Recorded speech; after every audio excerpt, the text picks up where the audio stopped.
The science in the Wells report is wrong. The conclusions are faulty, and they're faulty because of some bad methods. And in the next few minutes, we're going to talk about those bad methods. So, as you may have heard, the Wells report found the Patriots more likely than not to have been guilty of tampering with footballs.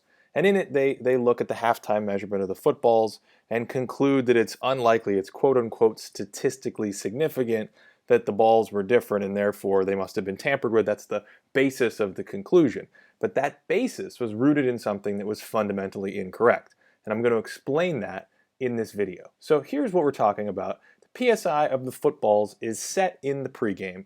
The Patriots set theirs at 12.5 supposedly, and the Colts set theirs at 13. And indoors, it will stay where it's set as long as the temperature stays the same. And it's about 71 degrees. For this video, we're going to use everything that is in the Wells report: 71 degrees indoors, 48 degrees outdoors, the atmospheric pressure, and so on and so forth. So they set the balls, and when the balls go outside, they will drop in PSI as the temperature drops. And the temperature drops to 48 degrees, and when it reaches that equilibrium, the pressure will stay consistent. We expect nothing else to happen in terms of the temperature, and then when it comes back inside, the temperature warms up again, so the PSI rapidly increases. And this window is actually only about 15 minutes, and it's really what we want to look at, because this is where the Wells report goes wrong, and this is what we actually need to look at to determine what happened. So if we zoom in on this area of the graph, when they got in the locker room, the balls are going to start heating up because they're coming from a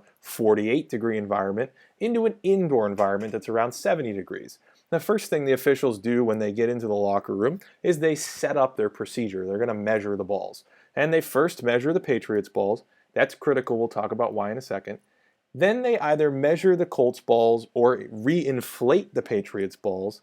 And for our simulations, we leave a small window of time, maybe 45 seconds or a minute, where they pack up and go.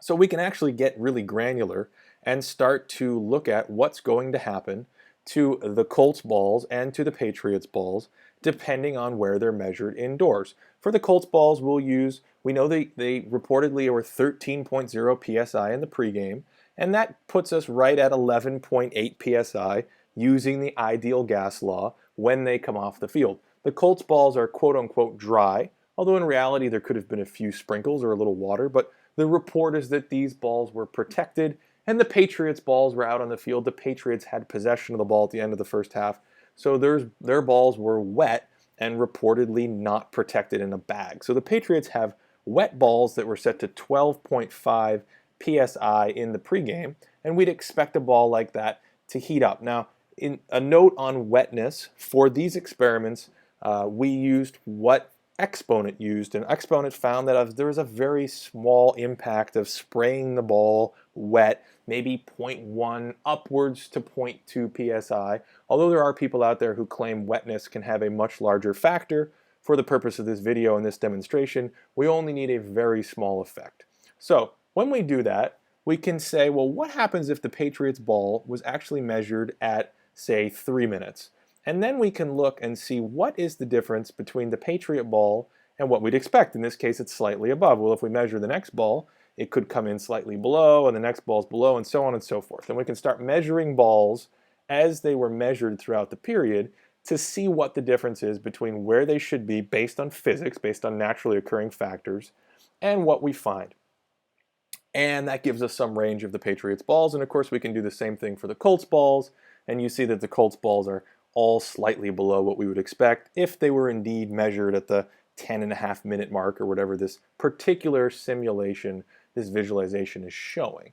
And this is actually what was measured using the logo gauge at halftime of the AFC Championship game. For those who don't know, there were two gauges. There's the logo gauge and the non-logo gauge. Referee Walt Anderson thinks he used the logo gauge. Exponent thinks he used the non-logo gauge. We'll actually just look at both. And we'll look at both and see if there was tampering or if there's something different about this group of balls here and this group of balls here. Now, this is what Exponent did. Exponent treated all the balls as if they were measured at the same time. So hopefully right away you can see the issue here. In reality, the balls are measured every 20 to 30 seconds, and as they're measured and as time ticks by, more air is going, the pressure of the ball is going to increase as they recalibrate to the indoor temperature. Exponent's experiment is this, and this is almost identical to what's presented in one of the figures on their quote-unquote statistical test. And what Exponent does is they say, well, here's our measurement at halftime, and halftime is, there's nothing changing about halftime. It's just one point in time where all these balls were measured, which is wrong.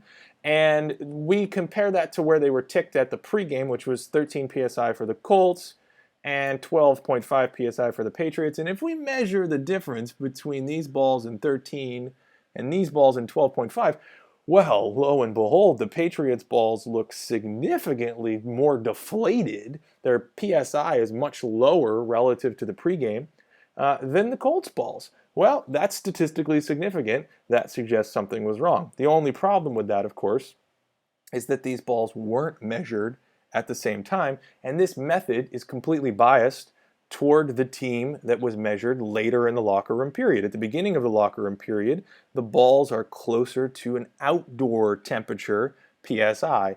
As they recalibrate and warm up, they get closer to an indoor, the pregame level, PSI. And that's essentially what you can see here. We'd expect these balls to be lower, these balls to be higher. Now, we have another issue, which is that we have to look at the logo measurements, and we have to look at the non-logo measurements. In addition, we have to consider whether the Colts balls were measured first and then the Patriots balls were inflated, or vice versa. And the last thing we need to really simulate is, all of these factors, what's the variability in them? So the setup could be 2 minutes, it could be 3 minutes, it could be 4 minutes. Balls could be measured every 22 seconds, every 25 seconds. And the inflation period could be 2 minutes, it could be 3 minutes, it could be 4 minutes, etc. So we have a bunch of permutations that we need to analyze. And every permutation that we analyze, the question we want to ask is, what is the difference between each ball measured at halftime and where we would expect it to be? So what's the difference between this and this and this and so on and so forth? And when we take the average of all those differences, when we look at the variance in the behavior of this group of the Patriots balls and compare it to this group of the Colts balls, what do we find? And this is what we find. So we've got our 4 major quadrants. We've got the logo gauge with the inflation of the Patriots ball first. We've got the logo gauge with the measurement of the Colts balls first.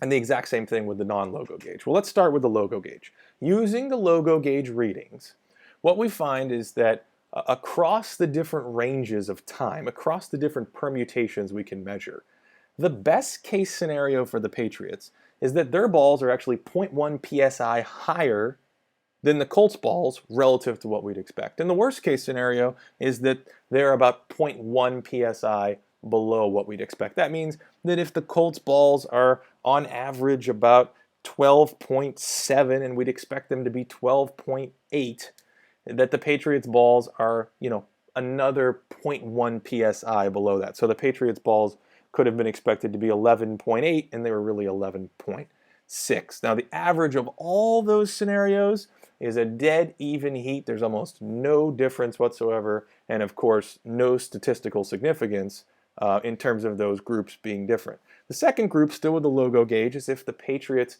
balls are inflated after the Colts balls are measured. And in this case, the worst case scenario, the range we're talking about is about 0.1 to 0.2 psi below the Colts balls. So the Patriots balls on average would be 0.1 to 0.2 psi below the Colts balls. And again, not in the universe of statistical significance. So if Walt Anderson used the logo gauge, highly, highly, highly, highly likely that the Patriots did not tamper with the footballs. Now what about the non-logo gauge? In the instance where the Patriots balls would have been inflated before the Colts balls were measured, we have a range of about 0.1 to 0.3 psi below the Colts balls. On average, let's call it 0.2 of a psi. Is that close to statistically significant? No.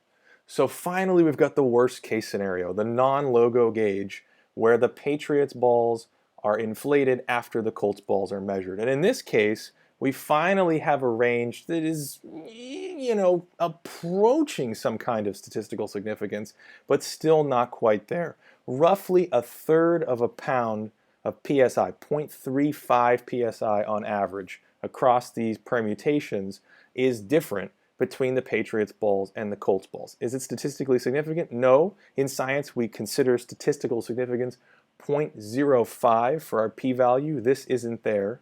But what this is saying is it's close, which finally leaves us with a little common sense. Let's pretend this, in fact, even was statistically significant. What would that data be telling us? It would be telling us that the Patriots take, on average, about 0.3 to 0.4 psi out of the football, and given that human beings can't tell the difference between 0.3 and 0.4 psi, it seems like a strange conclusion to reach. So this is not, go back to what we had originally, this is not what we were told. We were told that 2 psi at least were taken out of 11 of the 12 footballs for the Patriots. Then it was a lot of footballs were 1 to 2 psi. Even Exponent's faulty method that gives them a false conclusion where they don't incorporate time says the Patriots took about 0.7, 0.75 psi out of the footballs.